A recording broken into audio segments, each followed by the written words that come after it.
Hinalughog ng mga otoridad ang compound at mga bahay ni Tarlac Representative Noel Rivera na pinakakasuhan kaugnay ng flood control scandal. Pero ang search warrant ay para sa kasong illegal possession of firearms. Nakatutok live si Chino Gaston. Chino!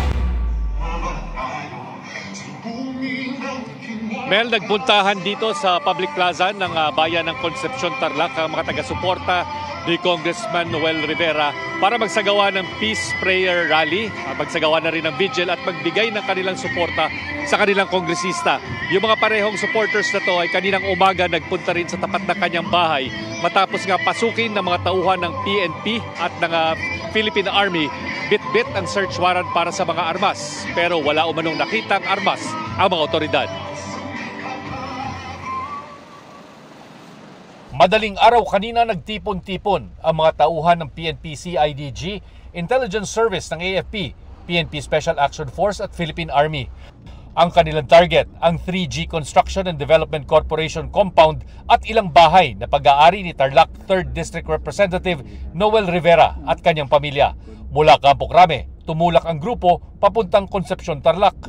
Ayon sa kampo ng kongresista, dakong alas 5 ng umaga, pinasok ng mga otoridad ang compound at kasunod nito ang bahay ni Rivera at bahay ng kanyang anak. Mahigpit ang seguridad at maging media, bawal lumapit kahit sa gate.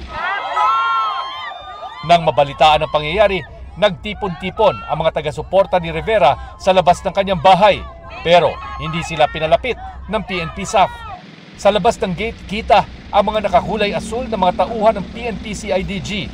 Nakabantay din ang isang truck ng mga sundalo at mga van ng PNP SAF.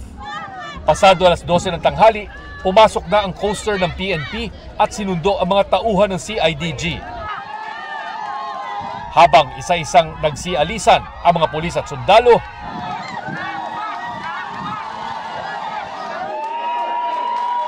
sa loob ng kanyang bahay nagpasalamat si Rivera sa kanyang mga taga-suporta. Ayon kay Rivera, search warrant daw para sa kasong illegal possession of firearms ang isinilbing search warrant ng mga pulis.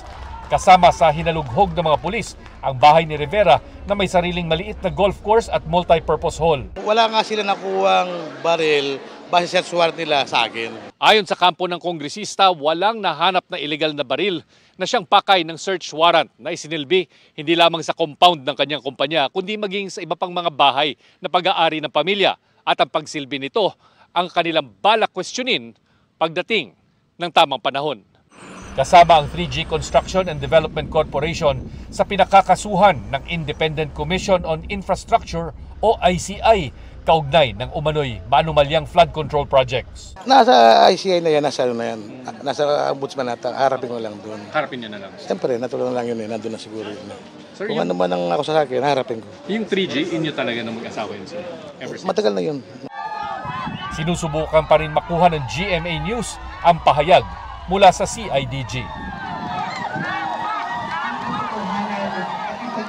May alas 7 talaga ng gabi nakatakdang magsimula ang prayer vigil dito sa plaza ng Concepcion, Tarlac kung saan inaasang darating din si Congressman Noel Rivera para magpasalamat sa kanyang mga taga-suporta at maghayag na rin ng kanyang saloobin.